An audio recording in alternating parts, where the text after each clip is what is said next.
साहब का जेल से पैगाम, आलमी हालात की वजह से हम अपनी तहरीक को इतने दिन आगे बढ़ा रहे हैं। यानी आलमी हालात भी आपके इल्म में है, अहले खाना की आपसे मुलाकात भी हुई है, आपने ट्वीट अप्रूव भी की है और उसमें इसराइल की मजम्मत नहीं है।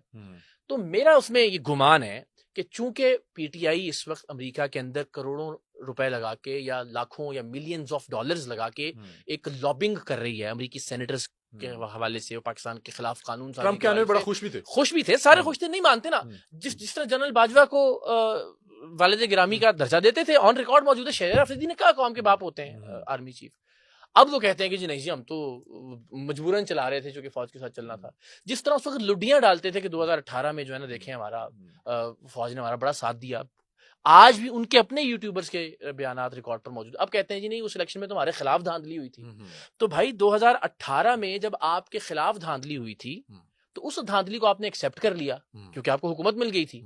मतलब धांधली से मसला नहीं है आपको ये मसला है कि आपको हुकूमत मिली या नहीं मिली। तो फिर तो उसका, तो अगर आप उस वक्त की धांधली मान रहे हैं तो 3.5 साल में बताइए आपने कहीं एक बार भी बयान दिया हो जनरल बाजवा को, आपने उनकी मजम्मत की हो कि आपने हमारी सीटें जो है वो चुराई। खैर नहीं, और ये बड़ी लंबी डिबेट है, बिल्कुल ऐसी है। बल्कि पीटीआई की तरफ जाते हैं आजकल, वो उन्होंने आपकी एक तस्वीर बनाई हुई है जिसमें आपको पूरा एक खातून का रूप दिया हुआ है, बल्कि मेरे पास आई बहुत सारी है, बहुत। अब तो चूंकि एआई आ गया है तो हर तरफ से ही बन रही हैं। अब वो मैं खातून वाली खैर मैंने नहीं देखी, बहुत बहुत बेहुदा किस्म की तस्वीर और वीडियोस भी हैं। और एक साहब ने लिखा हुआ था, गालिबन आपके 7.2 मिलियन ट्विटर पे फॉलोअर्स हैं, उसने लिखा हुआ था कि खान साहब की तारीफ करके 70 लाख फॉलोअर्स इकट्ठे किए हुए हैं। और अब हालांकि मैं देख रहा था कि क्या बेवकूफाना बात कर रहे हैं कि इकरार मैं अर्ज करता हूँ, मेरे फेसबुक पे 6.2 मिलियन 6.3 मिलियन होने वाले हैं। वहां तो मैं पॉलिटिकल बात नहीं करता, वहां तो मेरा कंटेंट था।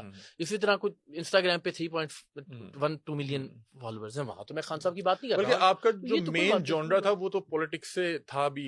एक प्रॉब्लम ये ना, आप अलग भी नहीं रह सकते ना भाई। अब आप अगर इकरारुल हसन है और सिर्फ सरेआम कर रहे हैं और सिर्फ सोशल इश्यूज पे प्रोग्राम कर रहे हैं तो भी तकलीफ है ना। कि आप बोल क्यों नहीं रहे, ये बात क्यों नहीं कर रहा, आप खामोश क्यों हैं। और सिर्फ ये मामला नहीं है ना, बदकिस्मती ये है कि हमने बच्चियों की और बेटियों की इज्जतों को भी पोलिटिसाइज कर दिया। अगर इमरान खान साहब के दौर में एक बच्ची का रेप होगा और आप उसको रिपोर्ट करेंगे तो सारी पीटीआई आपके पीछे पड़ जाएगी। अगर नवाज शरीफ साहब के दौर में किसी बच्ची का रेप होगा और आप उसको रिपोर्ट करेंगे तो सारी नून लीग आपके पीछे पड़ जाएगी।